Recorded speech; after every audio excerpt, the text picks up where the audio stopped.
Donc dans la Haggadah de Pessah, on a expliqué tout à l'heure, on va faire la suite. Là, j'ai sous les yeux, grâce à Jonathan, le Ben Ishraï que vous avez ici, là, grâce à Jonathan. En fait, il y a plusieurs lectures. Le soir de Pessah, nous avons les 4 enfants. L'enfant sage, l'enfant révolté, l'enfant simple et l'enfant qui ne sait pas poser de questions. Donc, il y a plusieurs niveaux de lecture. Premier niveau de lecture, on vient d'expliquer, entre Mincha et Arvit, qu'il s'agit en vérité de 4 catégories de personnes au sein même du peuple juif. Donc, les gens qui sont révoltés, les gens qui sont plutôt sages. Il y a André Neher, on a expliqué que lui-même, il apporte un commentaire en disant non, on parle de 4 facettes à l'intérieur de nous-mêmes. Donc parfois, dans nous-mêmes, puisqu'on a plusieurs cycles. Exactement, on a plusieurs cycles dans une vie. Je vais demander un verre d'eau, excuse-moi. En vérité, on a un cycle où parfois on est révolté, parfois on est sage, etc. Et là, je voulais vous proposer ce soir, en quelques minutes, rapidement, une lecture du Ben Ishraï que j'ai sous les yeux. Parce que, en vérité, alors je ne sais pas si le Ben Ishraï reprend Rabbi Nachman, mais ils disent exactement la même chose. Rabbi Nachman a vécu avant, à peu près le 18e siècle. Ben Ishraï, c'est plutôt le 19e, voire début 20e. Je crois qu'il est mort en 1909. Baruch atah Adonai, Eloheinu melech haolam, she'akol nihya b'daro. Amen. En tous les cas, ils disent le même commentaire. Eux, ils voient ça d'un point de vue universel. On l'a expliqué d'ailleurs ce matin à la Bar Mitzvah. Tout à fait. Le Ben Ishraï, le Rabbi Nachman, et après je vais vous faire Ben Ishraï, lui dit, en vérité, l'enfant qui est Racha, c'est Esav. Parce que Esav, il a voulu tuer son frère jumeau, Yaakov. L'enfant qui est Tam, qui est simple, dans le sens d'entier. Tam, ça peut vouloir signifier entier. C'est Yaakov. C'est écrit dans le texte. Pourquoi Yaakov, on considère qu'il est Tam? Alors, Tam dans le sens d'entier. Mais... D'entier. D'accord. Ça veut dire qu'en vérité, Yaakov, c'est le petit-fils d'Abraham et de Yitzhak, fils et petit-fils. On cumule les deux. Exactement. Il fait la symbiose de Abraham, Chesed, et Yitzhak, Din. Le din. Donc Yaakov, c'est, d'ailleurs, celui qu'on appelle dans le Kabbalah, la complétude. Et en vérité, on appelle dans le Kabbalah Tiferet. Tiferet, c'est le centre, c'est ici la poitrine. Le bras droit, c'est Abraham, Yitzhak. Là, ce sont les mochin, donc le cerveau. Après, il y a les jambes, c'est les dernières sphirotes. Et lui, il est Les là. dernières sphirotes. lui, il est Et là. donc, Yaakov, voilà, il contient tout. Titen Emet et Yaakov, on dit même dans le texte que la vérité soit donnée à Yaakov. Et Yaakov, c'est Isha Emet, c'est l'homme de vérité. Maintenant, ça, c'est l'enfant qui est âme. L'enfant qui est sage, c'est Yitzhak, parce que c'est écrit dans Michelet, dans le proverbe, Ben Chacham Ismach Ha'av, le père va se réjouir d'avoir un fils qui est sage.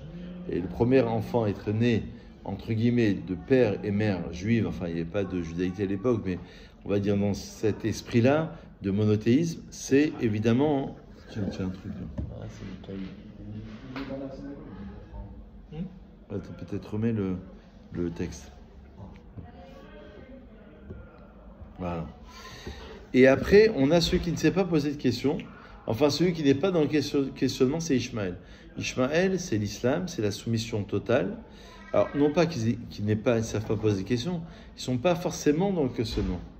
Donc, en vérité, Rabbi Nachman, lui, il reprend, je vais vous citer un exemple maintenant du Ben Ishraï, il reprend cette lecture d'un point de vue universel. Ça représente 4 grands personnages dans l'histoire du peuple juif.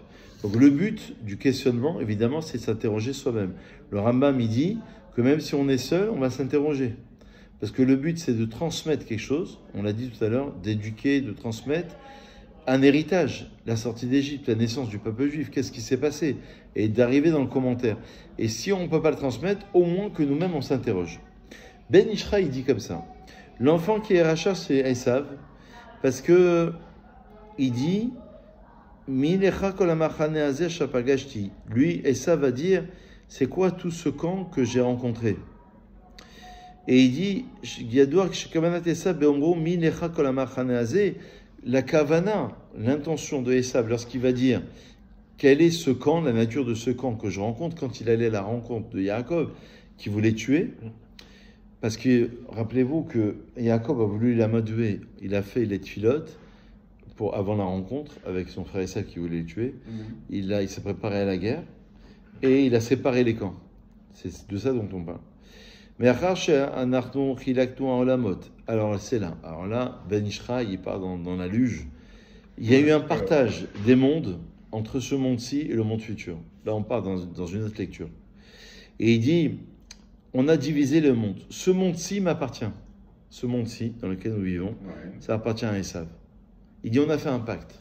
Yaakov et Esav. Et Esav dit à Yaakov, on a fait un pacte. Ce monde-ci, c'est à moi. Le kiff, le capitalisme, l'argent, la matérialité, tout ça, c'est chez lui. D'accord ? Tout ça, c'est à moi. Et Yaakov, c'est évidemment, c'est le monde futur. D'accord ? Yaakov, c'est précisément, voilà. Yaakov, c'est le monde futur. Écoutez bien la lecture. Donc la question que pose Esav et Yaakov, mais d'où te vient tout ce troupeau? Puisque ce monde-ci m'appartient. Toi, Yaakov, tu as le monde futur. Mais alors, la rencontre entre les deux camps, mais d'où te provient tout cela? Puisque normalement, ce monde-ci me revient. Donc il accuse Esav à Yaakov.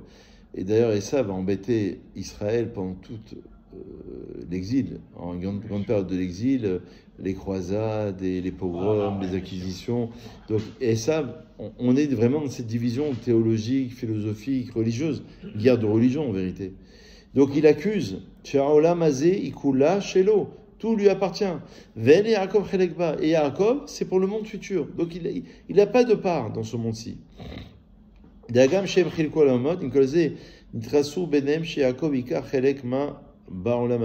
Malgré tout, Yaakov, il a fait quand même un pacte qu'effectivement, qu'à Esav, ce monde-ci lui revient, mais il veut quand même avoir une part, Yaakov. Il veut quand même avoir un petit business, une petite table sympathique. Yaakov, il a fait quand même ce pacte-là. Qu'on ne renie pas d'ailleurs. Qu'on ne renie pas. Et donc, contre cette partie-là, que Esav donne à Yaakov de profiter un peu de ce monde, Yaakov donne aussi une petite part dans le monde futur à Esav. Mais puisqu'il a accusé et qu'il a remis tout ça en cause, il lui dit, d'où tu sais tout cela? Esav dit à Yaakov, d'où tu as une part dans ce monde-ci? Mais en vérité, ça veut donc dire qu'il ne veut rien lui laisser. Esav, il est contre Yaakov. Il ne veut rien lui laisser. Donc il n'a pas de part. Donc, par cela, par le fait qu'il ne veut rien lui laisser, lui-même n'a plus de part au Olam Haba, au monde futur. Donc, toute cette explication pour aller vers où? Parce qu'on parlait de l'enfant qui est Racha, et qu'on parle des 4 enfants dans la Gada, et que l'enfant qui est Racha, ça concernait ça. Ben Ishra, il dit, donc on comprend bien l'explication. Pourquoi Dieu a donné la Torah à Israël et pas aux enfants de Esav? Pourquoi il a donné la Torah à nous et pas aux enfants de... Alors c'est vrai qu'il nous a forcés, mais c'est vrai que les autres aussi, il aurait pu les forcer. Et parce que les autres ils ont dit, nous on est attirés vers le vol, on est attirés vers le meurtre. Mais bon, il les a pas forcés. Nous, il nous a forcés. Donc pourquoi à nous? Parce qu'on sait que la récompense, là il va dans une autre explication Ben Ishraï, la récompense de la Torah et de ses mitzvot, c'est quelque chose qui est éternel. Et à tel point, c'est pas quelque chose, d'ailleurs, c'est pour ça que vous n'avez pas une récompense claire dans le texte, dans le Shema Israël. Il dit, si tu écoutes les mitzvot, Dieu va tout te donner. Bon, tu vas manger, Verchalta, Vesabata. Mais en vérité, le Maharal de Prague, il dit que c'est pas écrit clairement ce qu'on va avoir. Tu vas avoir un petit profit de ce monde-ci. Mais le profit que tu vas avoir, c'est juste les intérêts du capital. C'est pas le capital. Le capital lui-même, c'est dans le monde futur. Mais tu sais pas exactement ce que tu vas avoir. C'est pas écrit parce que c'est quelque chose de spirituel, c'est quelque chose d'éternel, c'est quelque chose qui transcende le temps. Comme la Gemara dit dans Cholin à la page 142, Srar Miza Be'ayama Leka, il n'y a pas de récompense dans ce monde-ci d'une mitzvah. Alors, si tu kiffes d'une mitzvah, c'est juste les intérêts extérieurs. Mais c'est pas la mitzvah elle-même. La mitzvah elle-même, il n'y a pas de récompense. Keeno Kavod la Torah, Ben Ishra, il dit, ce n'est pas un honneur pour la Torah et pour ces mitzvot qui sont éternels de payer une récompense dans ce monde-ci. Parce que ce monde-ci, il a une fin. Il n'est pas éternel. Il est limité, ce monde-ci. Donc, c'est pas normal de récompenser pour le sachar du mitzvah ou de la Torah. Donc, c'est logique de dire que ta récompense, et ça c'est Bederech Emunah, c'est dans le sens de la foi, la récompense de ce que tu as fait, il ne faut jamais regretter, du le Rambam Nichot Teshuvah, jamais regretter ce qu'on a fait de positif, jamais regretter, parce que c'est réservé au monde futur. Donc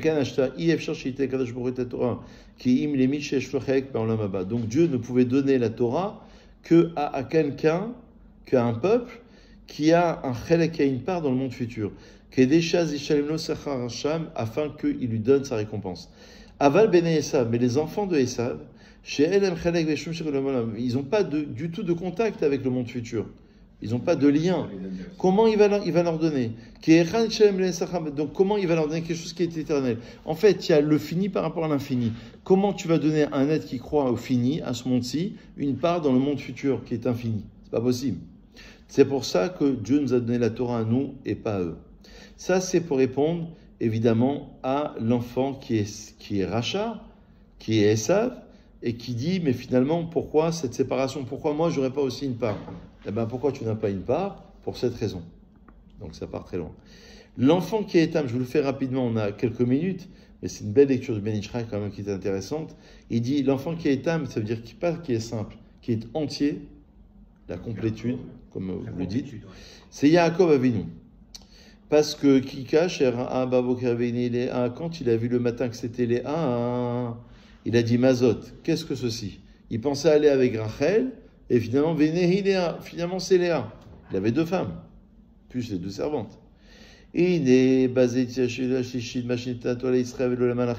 Alors maintenant, pourquoi la Torah, l'enfant qui est Tam, l'enfant qui est Racha répond à la question de savoir pourquoi la Torah a été donnée à Israël et pas à Esav. L'enfant qui est Tam répond à la question de savoir pourquoi la Torah est donnée à des hommes et pas à des anges. Alors nous, on a déjà une réponse dans la Gemara, parce que les anges n'ont pas de libre arbitre. Ce qu'ils doivent faire, ils font. Un ange accusateur ou défenseur. Il a une mission. Mais là, il dit autre chose.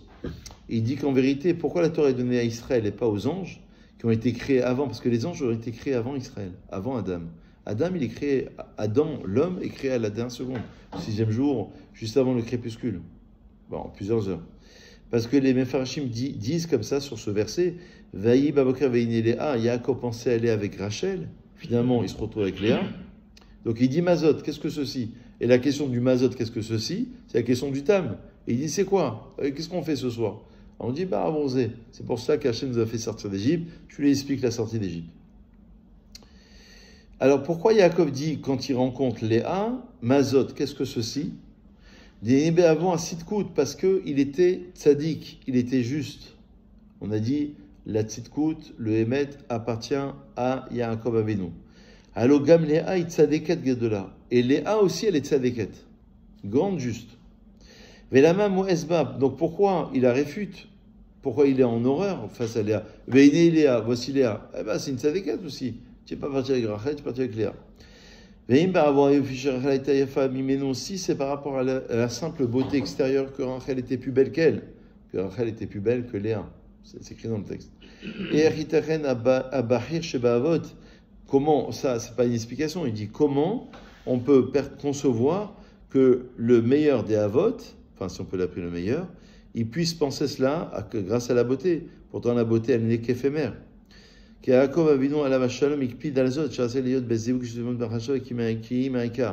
vérité, Yaakov Avinu, il voulait être, quand il allait s'unir avec sa femme, dans une parfaite connexion de pensée, d'intention.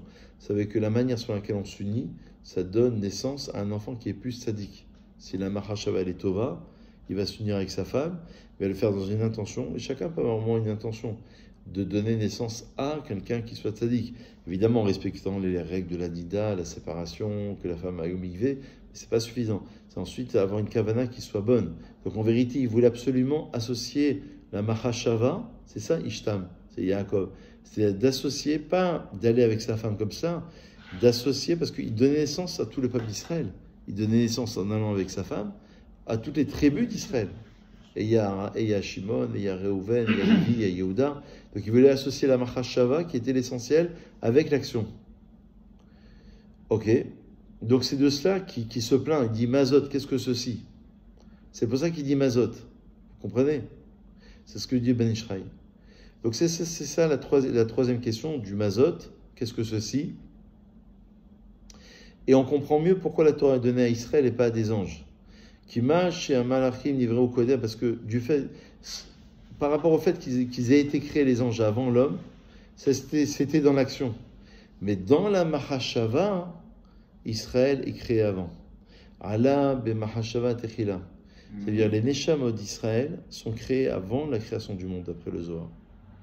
Les âmes d'Israël sont créées, les âmes d'Israël. Création des âmes, d'ailleurs, entre parenthèses, quand on est veille de Pessah, c'est au niveau de Nissan, c'est Pessah. C'est pour ça qu'on fait Birkat HaElem selon la Kabbalah. Ce sont les Neshamot, on prie pour les Neshamot qui sont emprisonnés, qui ne sont pas libérés. Et en faisant les Nessim chaque jour, on fait les prières pour les sacrifices qui ont été approchés par les tribus lors de l'inauguration du tabernacle. On prie pour réparer ces Neshamot-là. Et Birkat HaElanot, c'est la même chose, parce qu'on vient libérer ces âmes qui sont parfois enfouies dans le minéral, végétal, animal ou humain. Donc on vient prier pour ces Neshamot. Alors que Tishri, c'est la création du corps. Ça répond bien, selon la Kabbalah, selon le Harizal, ça répond bien à la question de savoir ce que le monde est créé en Nissan ou en Tishri. Création des âmes, c'est Nissan. Création du corps, de la matérialité, c'est Tishri. On a suivi le corps. Mais là, ici, on dit que les anges ont été créés avant, c'est Maasé, c'est l'action. C'est concret. Par contre, au niveau des âmes, parce que là, on veut Yaakov, qui est Ishtam, il veut suivre la Mahashava, la pensée. C'est Israël qui est créé avant. Donc c'est ça ce qu'il dit Mazot. Lui, il voulait suivre Yaakov Avinu, donc ça va très loin. Il voulait suivre la Mahashava qui est l'essentiel pour lui. Ok? Et voilà, donc voilà une explication. Et le dernier, je termine vraiment, voilà, 2 minutes, je termine. L'enfant qui ne s'est pas posé de question, c'est Ishmaël, parce que c'est marqué Veouye Pere Adam. C'est pas un homme, c'est un homme qui est sauvage, littéralement, Ishmaël.